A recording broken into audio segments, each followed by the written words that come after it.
Assalamualaikum warahmatullahi wabarakatuh.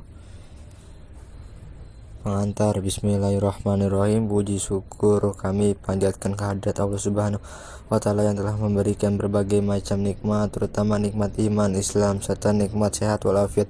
Salawat serta salam kami limpahkan curahkan kepada Nabi Muhammad SAW yang telah mendobrak kebatilan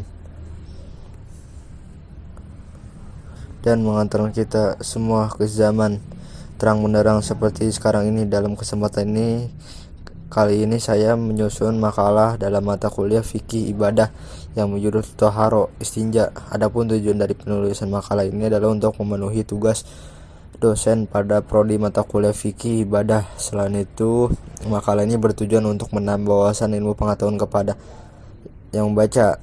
Kami mengucapkan terima kasih kepada dosen pengampu, yakni dosen Nabil MAG, yang telah memberikan tugas ini sehingga dapat menambah wawasan. Kami menyadari bahwa makalah yang susun ini masih jauh dari kata sempurna.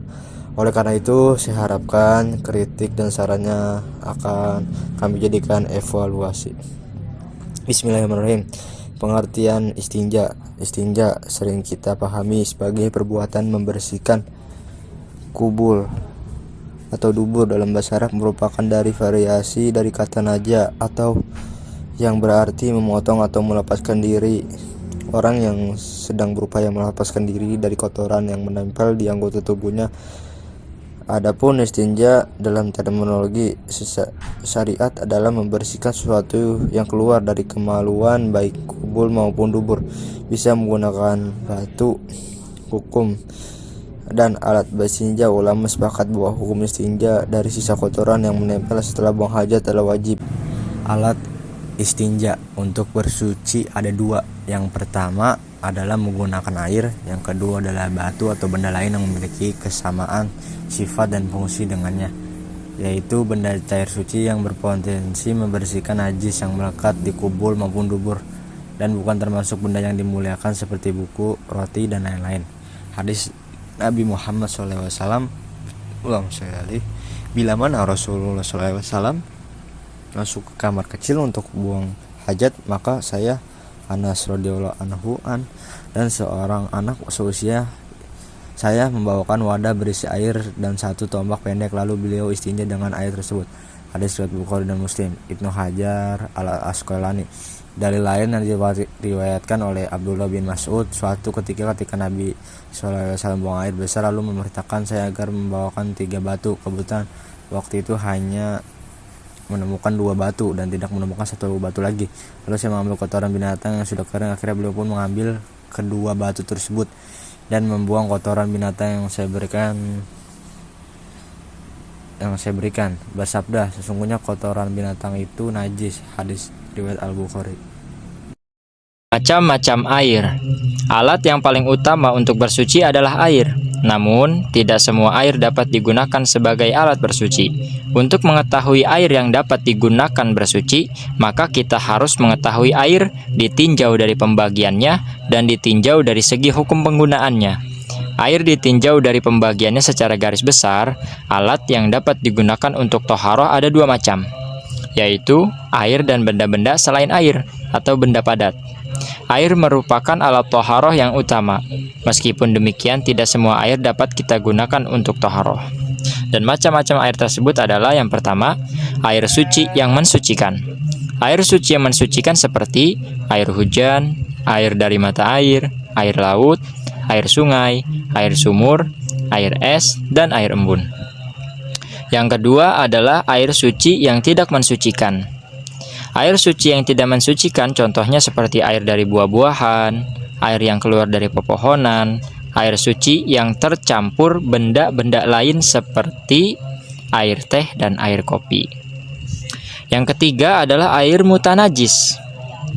Air mutanajis yaitu air yang terkena najis. Air ini tidak halal untuk diminum dan tidak sah apabila digunakan untuk bersuci. Air semacam ini tidak dapat dipergunakan untuk taharoh, baik untuk menghilangkan najis maupun hadas. Contoh air mutanajis ini adalah sebagai berikut. Yang pertama adalah air yang sudah berubah warna, bau, dan rasanya karena terkena najis. Yang kedua adalah air yang belum berubah warna, bau, dan rasanya, tetapi jumlah airnya sedikit atau kurang dari 2 kulah atau kurang lebih 216 liter. Yang ketiga adalah air mustakmal, yaitu air yang sedikit ukurannya atau kurang dari 2 kulah dan bekas pakai telah digunakan untuk bersuci, walaupun tidak berubah warnanya. Air ini tidak boleh digunakan untuk bersuci karena dikhawatirkan sudah terkena kotoran atau najis yang dapat mengganggu kesehatan. Yang keempat adalah air musyammas. Air musyammas yaitu air yang makruh dipakai bersuci, yang termasuk jenis air ini adalah air yang dijemur atau terkena panas matahari secara langsung dan disimpan di dalam bejana atau bak penampungan wadah yang bisa berkarat selain dari emas dan perak. Berikutnya adalah tata cara istinja. Istinja itu bisa menggunakan air dan batu. Di antara cara yang lain, ini adalah cara yang paling utama. Jadi sudah pakai batu juga, pakai air juga. Karena batu dapat bermanfaat untuk menghilangkan bentuk fisik najis. Batu yang disarankan adalah batu yang memiliki 3 sisi. Selain batu, tentu saja bisa menggunakan air. Untuk di Indonesia, karena air sudah berlimpah, udah banyak, jadi kita cukup menggunakan air dan nggak perlu pakai batu lagi. Sebab dengan air saja, kalau untuk di Indonesia air sudah banyak, jadi dengan air itu udah cukup. Boleh juga ditambahin dengan sabun atau pembersih lainnya. Yang berikutnya adalah tidak boleh ada tetesan air atau najis lain selain tinja dan air kencing yang mengenai kubul dan dubur. Jadi saat kita beristinja, tetesan air atau najis lain itu nggak boleh mengenai ke bagian tubuh yang lain. Jadi harus ke bagian yang tadi aja. Baik, selanjutnya yaitu adab-adab dalam istinja.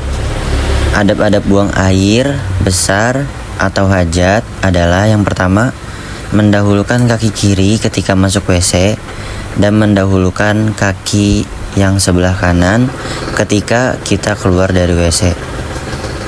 Lalu yang kedua yaitu jangan berbicara dalam WC kecuali dalam keadaan terpaksa. Memakai alas kaki ini lebih utama. Jangan di tempat yang terbuka juga.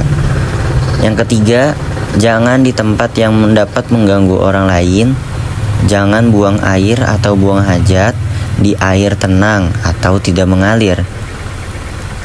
Lalu yang keempat juga masih sama dengan jangan membuang air hajat di air yang tenang, dan jangan pula membuang air hajat di lubang-lubang tanah. Lalu yang terakhir yaitu yang kelima, ketika di tempat terbuka hendaklah tidak menghadap dan membelakangi kiblat. Lalu kesimpulannya dari makalah fikih ibadah bab Thaharah istinja ini yaitu yang pertama, istinja dalam terminologi syariat adalah membersihkan sesuatu yang keluar dari kemaluan, baik kubul maupun dubur, bisa menggunakan air maupun batu. Yang kedua, beristinja dapat menggunakan air dan batu atau dengan benda lain yang tidak dimuliakan, yang memiliki kesamaan dalam sifat-sifatnya. Dan ulama telah bersepakat bahwa hukum beristinja adalah wajib. Yang ketiga, air memiliki macam-macam, yaitu seperti air suci yang mensucikan. Contohnya seperti air sumur, air hujan, dan air laut. Lalu contoh yang selanjutnya yaitu air suci tidak mensucikan, seperti air buah-buahan, air yang terkontaminasi dengan benda cair yang suci. Contohnya itu yaitu kopi dan teh dan lain sebagainya. Lalu air musyammas, yaitu air yang terjemur oleh matahari secara langsung. Dan kesimpulan yang keempat yaitu tata cara beristinja bisa menggunakan air atau batu saja.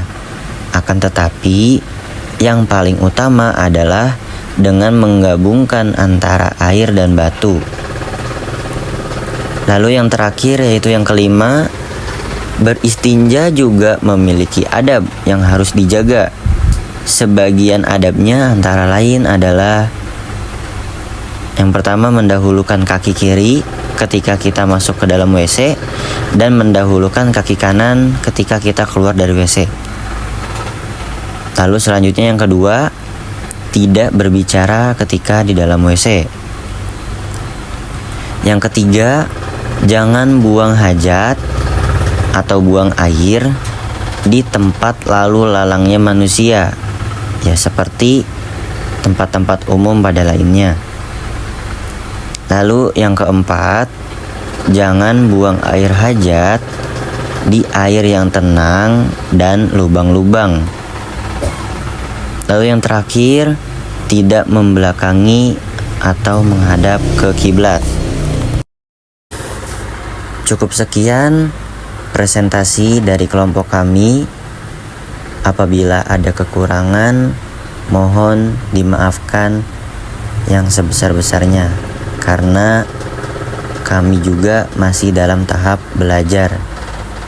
Ilaliko, wassalamualaikum warahmatullahi wabarakatuh.